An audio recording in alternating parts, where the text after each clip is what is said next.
Welcome to the DSO Hygienist Podcast. I'm your host, Christine Deal.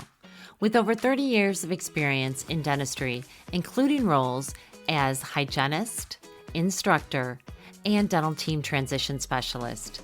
Here we delve into everything related to dentistry and DSOs, from industry trends to leadership to team dynamics and the strategies that help dental professionals thrive in this unique environment. Whether you're a seasoned pro or just starting your journey, this podcast is your go-to resource for insights, inspiration, and real-world expertise. Let's get started. Elijah Desmond, RDH, co-founder and co-CEO of Dental Pitch Brokerage. Elijah Desmond is a powerhouse in the dental industry, a seasoned entrepreneur with 7 successful company exits under his belt. As co-founder and co-CEO of Dental Pitch Brokerage, Elijah leads a sell-side firm dedicated to helping dental professionals maximize the value of their practices and secure ideal exit terms. His unmatched experience in building, scaling, and exiting businesses makes him a trusted authority in practice transitions. A 2-time best-selling author, Elijah's book, Serial Entrepreneur: From Startup to Success, serves as a blueprint for entrepreneurs looking to launch, grow, and exit with confidence. His ability to simplify complex business strategies into actionable steps has made him a sought-after mentor and speaker across the dental world. Elijah has revolutionized dental education through groundbreaking ventures like Smiles at Sea and the Dental Festival, creating immersive CE experiences that combine learning, fun, and networking. His influential community, Trapped in the Op, supports over 25,000 dental professionals exploring non-clinical career alternatives. Elijah is known for his motivational yet tactical approach, equipping dentists and dental specialists with the tools to optimize EBITDA, position for acquisition, and confidently navigate their journey from ownership to freedom. Whether you're preparing to sell now or years down the road, Elijah is the strategic partner who ensures you don't just sell, you win. Looking to sell your dental practice? Dental Pitch Brokerage specializes in connecting dental practice owners with qualified buyers to facilitate a smooth and successful transition. With a focus on providing personalized service and expert guidance, Dental Pitch Brokerage represents sellers throughout every step of the process, from valuation and marketing to negotiations and closing. Their team works diligently to match each practice with buyers whose acquisition criteria align with the seller's unique goals. By fostering strategic partnerships and leveraging their extensive industry network, they deliver results. Want to learn more? Tune into their podcast, Closing the Deal: Dental Practice Sales, on Spotify and Apple Podcast for expert insights and educational content. Visit their website to download Matt Orestein's Dental EBITDA Handbook for free, or schedule a detailed conversation with the team at Dental Pitch Brokerage today. I'd like to welcome Elijah to the show. Hi, Elijah. Great to see you. Hello, how are you? I'm great. And I am so excited to have you here today because this is a subject that's really close to my heart. And I know you've been doing a lot of new things. So first, I'd like to kind of get you to tell us about your background and how you ended up starting the Dental Pitch Brokerage firm. Yeah, background. So, first, I will say that I am a serial entrepreneur, and as it relates to business, but I'll quickly go into my big background. I was raised on a big farm in Ohio, and I know what really hard work is like at labor work. And I had a dental family growing up. Dentist was my uncle, hygienist was my aunt, and office manager was my mom. All different offices. So that's kind of my background from where I grew up in the farm in Ohio. And then I went to my dad's every other weekend in the city. I knew that I wanted to be an entrepreneur, and I don't do well with as an employee myself personally. So I decided early on that I would go down the road of entrepreneurship. It took me about 6 months of practicing clinically to realize like I needed to do my own business, and I'm now at business number over 20. And I have failed at multiple businesses, um, big fails, and I've also won big.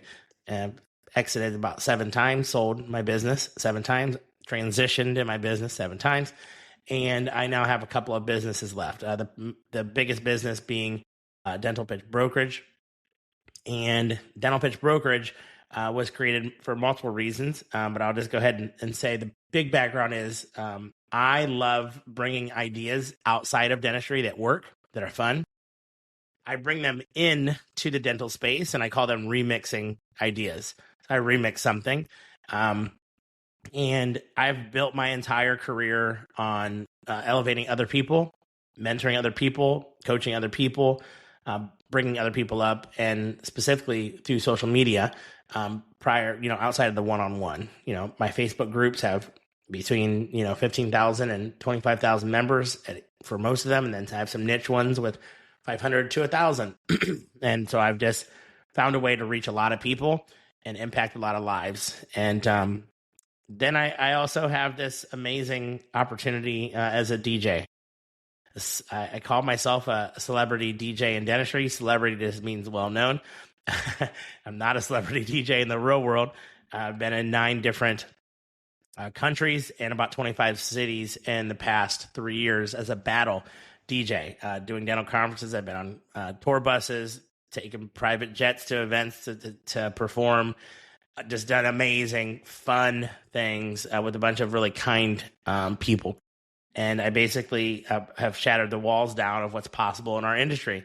And I bring together music and authenticity to Dental Pitch Brokerage, which is the brokerage firm. And it is definitely shaking up the entire industry. We are definitely a disruptor, kind to all, respecting what's happened prior to us, but literally breaking down new walls all over the space. And that is so important. I know that it can be very scary when somebody comes in to buy the practice.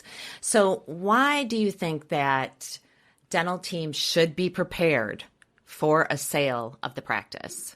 Yes. So number one, it's inevitable. So whether you like it or not, your practice is going to your dentist, unless you're already in a group. And most of the times that will happen in a group too, because they're going to get bought by a bigger group. But it's kind of one of those things like, why would you fight what's going to happen? Whenever dentists invest hundreds and thousands of dollars into their career and their actual business, right? The building, the large equipment, they invest in you and the team. All of that is high risk. It's a big risk for them. And they deserve to have an opportunity to sell. This is not a for life thing. This is a for part of their life thing. And I think embracing that, embracing the fact that it's going to happen at some point, and not being scared, but just owning it and always being the best you. If you're a hard worker, if you're kind, if you do the right thing, if you have integrity, you have absolutely nothing to worry about. Now, if you're nasty, you hate your job already, you're miserable in your role, probably have something to worry about if they sell, because the new person does not have a relationship with you. But as long as you're a good person and you do right, you have no issue whatsoever. But I think it's time to embrace the dentists who are going through that sale and help them, and even talk about it, out loud. Like, what are your goals? Where would you want to get to? And the cool part is they're not necessarily leaving you. They're just cashing in on some of the money that they invested. And there's nothing wrong with that. If you're in debt, what do you want to do? You want to get out of debt. You want to build long-term wealth. And they're providing you that through things like a 401k and, good pay. But at the end of the day, you have to embrace the dentists that are looking to sell. They will sell. They're going to, retire at some point. They're going to look for their next stage at some point, but it's embracing them and knowing that it is coming, not being in denial. Like, I'm going to be with the same dentist for forever, for life. Now, if you're at the end of your career, right, then let's just say you're 50 or 60 years old, it is possible to be with the same dentist. Possible, but more than likely with the consolidation, they will end up selling. We're at 30% right now, consolidation are around 30%. And when I say consolidation, that means the group's buying the small practices. Okay. And we're moving to a space of going from 30% to 85% in the next 5 to 10 years. So just know that that's coming. It's not really avoidable. So, what typically happens to the dental team when a practice is sold, and how can they prepare for the transition? Yeah. So what happens when the practice is sold to a group, and there's also variations of this. Okay. It's not a one size fits all, because it could be a huge group. It could be it could be private equity that says keep everything the same. It could be an emerging group that not a lot happened, but it will happen. But I would say generally, um, if you have a large group that comes in and buys, what happens is there's 4 to 6 months of hard work on the front end. So your dentist is most likely not going to tell you for no reason. There's no reason to sound the alarm that this is actually happening, because a lot of deals fall apart. So what if the dentist told you this has happened? You got all this anxiety, which you shouldn't get, and they've been working their butt off for 4 to 6 months, and the deal does not happen. Then they have to start all over. So I think first know that your doctor is going through a lot of hard work. It's a lot. It's time consuming. There's a lot of Zoom calls. There's a lot of paperwork. There's a lot of finance, and they are thinking about you the entire time. So don't think that they're not thinking about you. They do care about their team, but it's something that they have to do. And so when that happens and it comes to the end and there is a sale, right? The asset purchase agreement is done or sent.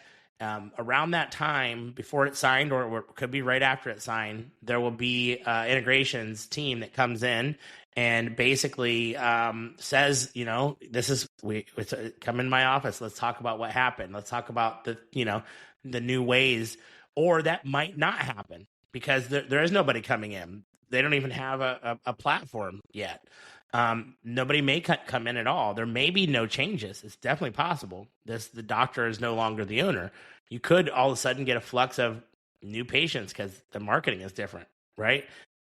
There's so many things that could happen. It's not a one size fits all, but I think the biggest thing is like, as long as you're a good person, as long as you're a good team member, as long as you work with integrity with your patients, everything's going to be okay. Is there going to be some changes? I would be lying if I said no. There's going to be some changes, but not always.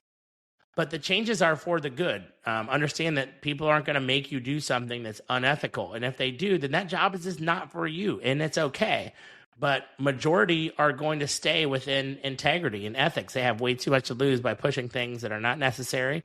And so I think just maintain being your authentic self, but be open to coaching and coaching. So, what are the benefits for team members if their practice is sold to a DSO? Because I know that's probably the big boogeyman in the room. Yeah. So benefits. I'll start with the opportunities for growth. A lot of times in these groups, there are so many different opportunities. Give you an example of one. You could potentially move to across. You could have multiple offices you're working with if you like that under the same umbrella. Another benefit would be you could move up to like a regional manager or an area director or trainer for clinical hygiene. You could teach CE within your own ecosystem as a speaker. There is a lot of training that's given, a lot of CE and growth opportunities. So you can advance your CE footprint. You can learn new clinical things that you just didn't know before. And those clinical things are provided and taken care of for you. Oftentimes benefits that you didn't have before. There could be benefits for you financially as well. A lot of these opportunities are lucrative. There is an opportunity to bonus on doing the right thing, your production, which you a lot of people, and I used to be a consultant a long time ago. And man, hygienists would get freaked out when we moved their pay to commission based or based on production, the same way that every associate's paid for the most part, with the base. And they realized like, oh my gosh, I'm able to provide for my family so much more. I'm offering the right things for my patients. I'm doing the right thing, but my pay is just different. Pays could change, but more than likely your pay is not going down. They're not going to like come in and do pay cuts. Why are they not going to do that? Well, there is a shortage of people in our industry. Okay. I want to say the last stat that I've heard of that came from the ADA is between 28 and 32% of offices are hiring for hygienists. They're hiring for front office. They're hiring for assistants. There's a shortage of dentists too. And so I think it's super important to know you're not going anywhere unless you have a bad attitude. And they're not about to super underpay you because they know you'll leave. So it's not a bad thing. Like, I know change is hard and people take it so hard. Oh my God, my dentist has left us. No, they didn't. I mean, it's happened to my own mother. My own mother was at a practice and, her dentist sold. He sold to a private practice dentist. And when he sold to a private practice dentist, it was the worst situation for her ever. He didn't know how to run a practice. He didn't know how to run a business. He was a complete jerk, right? And it was miserable. I mean, she would call me very upset, like literally emotionally drained. So understand that like selling to a private practice dentist could be really bad too. Mm-hmm. Selling to a group or a DSO, probably it's going to be better. The business is put together. There's a lot of money behind it. So it's probably going to be better, but not all the time. So there's no one, if you've seen one DSO, you've seen one DSO. One private practice horror story. Like I personally went through that. Like I took the phone calls listening to my mom upset, right? I took those calls. And so I know that change can be hard, but I'll stick to like, if you're a good person, if you work with integrity, you're going to be all right. And if you're not, then you switch jobs. Look, you're in high demand. It's not like you can't find another one. Sure. And that's why I started this podcast, because my private practice was bought by a DSO, and DSOs just had such a bad reputation, and that was not my experience at all. Mm-hmm. I was actually very disappointed that I had not worked for a DSO earlier in my career. Mm-hmm. So kind of why I started the podcast. So What kind of questions, I thought this was interesting, what kind of questions should team members ask when they find out, this transition is going to happen? Yeah, I mean, the first question I would ask is when. When does it happen? Do not abandon ship. Do not abandon ship, and you need to give it time and let it play out. So when is this happening? I would ask if there's any change in my pay or my benefits. It's important. It's your livelihood. It's not something that's should be brushed over. Does my pay or my benefits happen? Are they gonna change? The next question I would ask is there any opportunity along the journey for advancement within the company, right? And you could get no, you could get yes too. I would ask if there was a possibility of knowing how long the doctor's staying. It's a difference if the doctor stays or goes. I'd ask them what their hiring process was like, and if you could be part of the interview process because it's part of your team, right? Yeah, we were involved for the hiring of our new doctor. Our team was, and it was awesome. Mm-hmm. So, and is there anything that I can have to be excited for? Is there any changes that are coming that you can just let me know that I need to just brace myself for? But also when you're interviewing and asking them these questions, tell them that like you're excited and you're here. You want to help them with growth and streamlining things, and you want to be there for your patients that you've had for so long, and you're excited for what the new change is. Don't go in there crying, because I've been through too many conversations with boohoo tissues, and this was me as a consultant, and I don't do it anymore. I stopped in like 17 or 18, but we're switching you over to commission, right, or production based pay. Get the tissues out, like calm down. Everything is going to be okay. It might be you've done the same thing for 20 years or for 30 years or for 10 years, and it's hard to change. But once you embrace that change, you're going to be so much better off. But if you maintain what I've said, kindness, integrity, be your true person, and also come to work happy, you don't have nothing to worry about, right? And look, ask him maybe this time, can I get some new instruments? Right? Can I get some new instruments so I can do a better job with what I'm doing, right? Can I get a piezo machine, or can I get a different ultrasonic or ultrasonic tip? Can you get me the endoscope training because I want to learn how to go subgingival and place biologics with Emdogain, and I want to do properly for my patients. And this all results in money for the practice and growth for the practice, but I'm able to do it. I've always wanted to do oral cancer screenings on my patients, but the doctor was never about it. I'm saving somebody's life. I want to do that. And I want to be taught. Are you open to send me to CE courses to train me on how to save people's lives? And will you buy an endos or a Velscope or whatever the device may be? And those conversations are conversations that I would have. Those are questions that I would have personally. Yeah, I love that. Love it. So how does Dental Pitch Brokerage support not only the dentist, but also their teams during the sale process? Absolutely. Well, I'm going to say number one, I was just talking to a dentist down here in Florida, and he was concerned about the team, and he was concerned about new management taking over and whatnot. And I'm going to tell you, I said I think that you need to talk to my friend Christine because she actually helps with integrating the team members in the new office together. And I think that that's super important. And he was just like thrilled about it. Like, oh my gosh, I didn't even know this existed. And so I'm going to say that's number one, right? Because that is missing first and foremost. Number two, what we do is we actually let the doctors. So as a broker, there's all types of brokers that exist. I respect all the people that came before me. However, we do things different. A typical situation, a broker has a wall up, meaning the dentist does not talk with the buyer for a while during that process, during that first part of the journey. We'll call it 50% of the journey. They have not even spoken. We don't do that because I believe that cultures need to align. They need to have an alignment and they need to see if they can work together in the first place. So whenever doctors sign up with us, they're talking after they get their quality of earnings, their data done. When we bring them to the market, we're having calls with them immediately with all the buyers, but it's a Zoom call or it's in person. As a matter of fact, half of our doctors go to events where, look, your doctor's about to sell something they've built, spent their entire life on.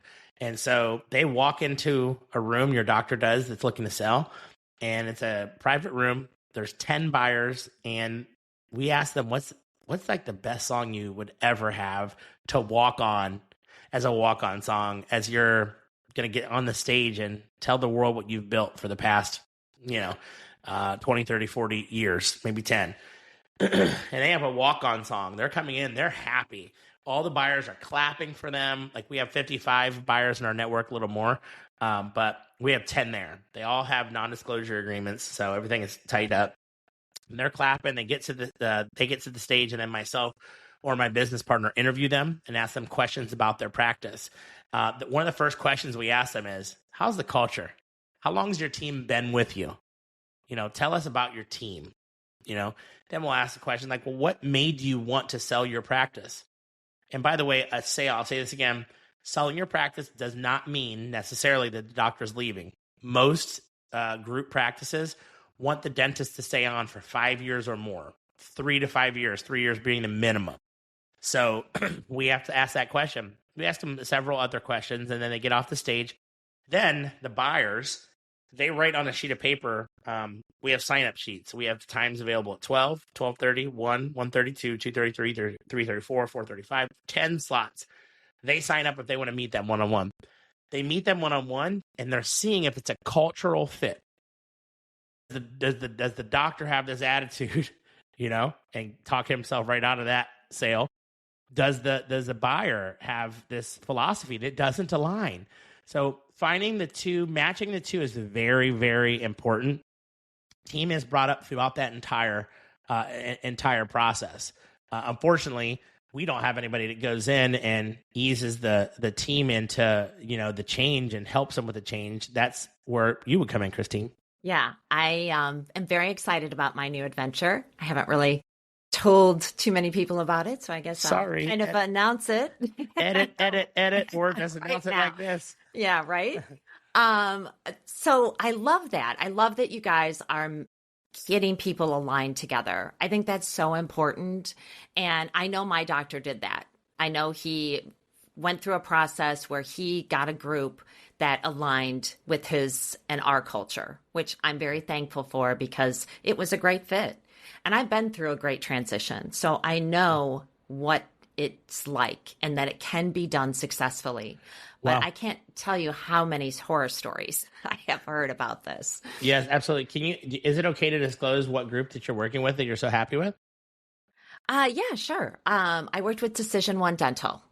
Okay. All right. And Yeah. that's the name of them currently, Decision One? Yeah. And they're affiliated with Smile Brands. Oh, Smile Brand. There we go.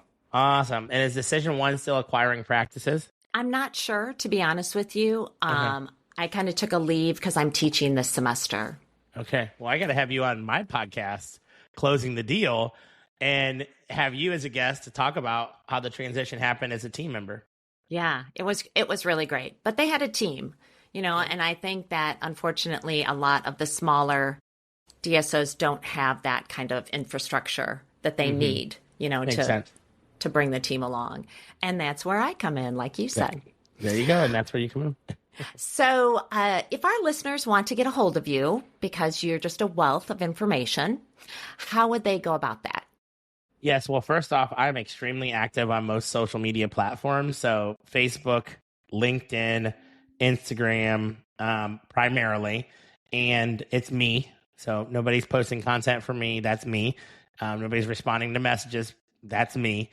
As big as I continue to grow and as busy as I get, I still want to always be in touch with my people. And so social media, number one. You can reach out on any social media platform, the ones I mentioned. Number two, I have an email. I can't stand emails personally, but you can try it. Elijah@dentalpitchbrokerage.com. And look, if you find out that your dentist wants to sell or you should just ask them. Just simply say, hey, doc, what is your plan in 3 to 5 years? A lot of dentists are transitioning and I want to support you with that. Introduce them. Say, I have the perfect person that gets it. They have 55 buyers. It's fun, streamlined process. Reach out. That would be a reason to reach out to Elijah at dentalpitchbrokerage.com and connect us. Also, the website is dentalpitchbrokerage.com. You can check out the website and submit a form. But yeah, that's the best way to reach out. I have a personal website as well, ElijahDesmond.com. And that you can see all the different fun things I'm up to. I'm always DJing or traveling the world doing something really crazy. I love I love doing things that are out of the box. So anyways, that's the best way to get a hold of me. And I'm happy to conversations are free. I'm happy to chat and help you through whatever you're going through. And I've been there, I've done that. And I do have empathy for those who are going through it. So don't think that I'm just like, hey, button up, buttercup, pull your pants up and, get out of your feelings. No, it's okay to sit in your feelings. It's okay. Change is hard for a lot of people. It's fine. But you still need to have some mechanisms to get you out and some light at the end of the tunnel. Yeah. Well, thanks so much for coming on the DSO Hygienist podcast today. Really appreciate it. Yes, it's been a pleasure. It's good luck, everybody. And make sure that you call Christine to help you through the process. Thank you, Elijah. Yes, my pleasure. Thank you for listening to the DSO Hygienist podcast. Please follow or subscribe to be alerted of new episodes.